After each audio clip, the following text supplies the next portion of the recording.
So you're going to go have cake now? I missed lunch today, so I'm quite hungry myself. Huh? Cake? What are you talking about? Oh, am I mistaken? I thought I heard something about delicious pancakes. Hey guys, it's Captain Forest here, and today I'm going to be power scaling Akechi from Persona 5. Now if you guys are new to my channel, please consider leaving a like, commenting down below and subscribing. It helps me a lot and also helps me grow as a YouTuber.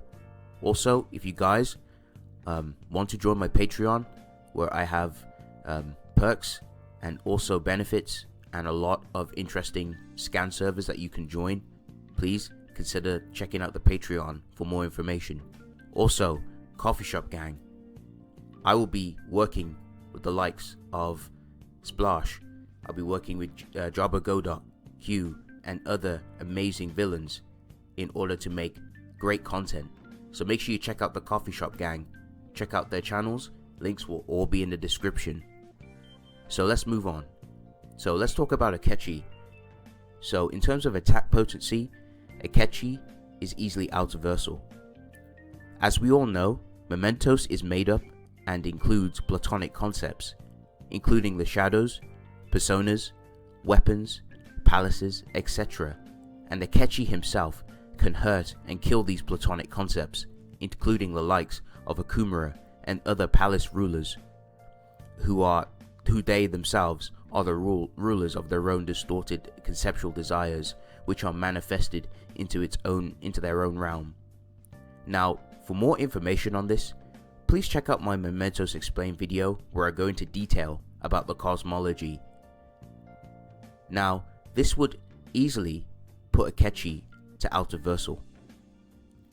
During Akechi's fight with the Phantom Thieves, it's stated by Makoto that his intellect and natural talents and raw power and the ability far exceed them all.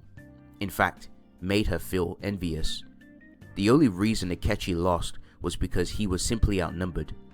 Even Yusuke backs this up. Before he even entered his dark persona form, just a fraction of Akechi's power in base was threatening the team, which is very impressive. Moving on to speed, he should easily scale to Ren, so Joker. In terms of speed, Joker has immeasurable speed. There are some irrelevant speed arguments as well, but immeasurable speed I tend to stick with for consistency, but you can argue irrelevant if you want to take it that far. So Akechi is relative to Joker and the Phantom Thieves. Joker is able to exist and move inside the Velvet Room, which is a realm outside of reality where the limitations of space and time do not apply. Moving on to abilities. So Akechi is very dangerous. He's one of the most savage persona users throughout the Persona 5 series. He possesses the ability, like Joker himself, to contain multiple personas, so he can access more than one compared to the other Phantom Thieves, which is very impressive. Akechi also possesses the dark persona called Loki.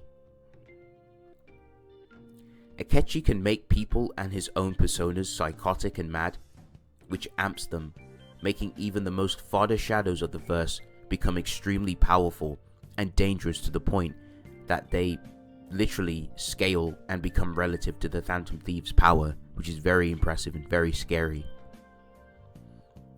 So let's talk about Akechi's persona, and we can just pretty much just chop it up from there. So Akechi possesses a persona called Robin Hood, who contains different abilities such as the move Kogeon, which is a light-based holy attack that deals holy damage. Egion, or Egion, deals heavy curse damage. Robin Hood can use death hacks. Another noteworthy thing that I must mention, that personas are conceptual in nature, and all their attacks affect you on a conceptual level. Mudo is a death hack skill which summons a strawman voodoo doll, which is stabbed with needles, which insta-kills you. It works extremely well against holy-based characters. Hamon forms yellow talismans around your body and vaporizes you, instantly killing you. if you get caught by its light. It's also a death hacks ability, and it negs conventional durability, so these attacks would also affect you on a conceptual level. Robin Hood has stat negation and reduction via the move called Debilitate, which reduces the opponent's attack potency, durability, and speed. Personas are capable of using Type 4 Immortality to bring back fallen allies, like the move Samuskrim. Akechi also has resistance to certain ailments with the ability with the passive ability called Fortify Spirit, which is a passive ability which reduces the chances of a mental ailment from taking effect, such as confusion, forget, hunger, brainwash, sleep, despair, and fear. So it adds the chances to resist a lot of these hexes from taking effect, which would give Akechi a lot of resistances, so to like sleep hacks, fear hacks, mind manipulation, hunger, etc., which is very impressive. So let's talk about Loki, and let's talk about Akechi when he goes berserk. So in this form, Akechi reveals his full power, with his dark persona called Loki. Now Loki possesses a lot of nasty stuff. Akechi is equipped with a conceptual pistol and saber. While Loki maintains Robin Hood's focus on physical, almighty, and curse skills, it abandons insta-kills and bless skills in favor of multi-target gun damage. Another difference between Loki and Robin Hood is that their resistances and weaknesses are reversed. Loki uses a lot of area of effect attacks via almighty attacks, which neg attack reflection and bypass durability and protection. Desperation amps your AP but reduces your durability, making you physically vulnerable. The Twins Down attack forces a knockdown, making your opponent vulnerable. Distorted Vanity negs your resistances and makes you weak to any kind of attack or element, and negs resistances to elemental attacks, physical attacks, nuclear, psychic, light, and cursed attacks. Loki can summon a barrier which has attack reflection properties from physical attacks. Loki can inflict despair onto his foes with the move called Negative Pile, which makes the person fall into deep depression and despair, and if the foe doesn't resist the ailment and falls deeper into the despair, it will inflict death hacks upon them and instantly kill them. Akechi has the power to make people and creatures have psychotic breakdowns. And lastly, onto Hereward, his infused persona. Hereward is one of Akechi's strongest personas.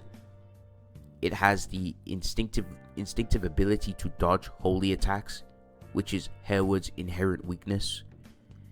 Hereward has the passive ability called Spellmaster, which passively weakens magic users and cuts their magic powers by half. And Alley Dance, a passive ability that makes it difficult for the foe to tag Hereward. Lastly, onto resistances. Akechi has resistance to reality warping and fate manipulation, as both Akechi and Ren were the only ones to see through the reality warping, which was strong enough to rewrite history, and both Ren and Akechi were unaffected, and in fact, they wanted to change that reality. So that's pretty much it for the video.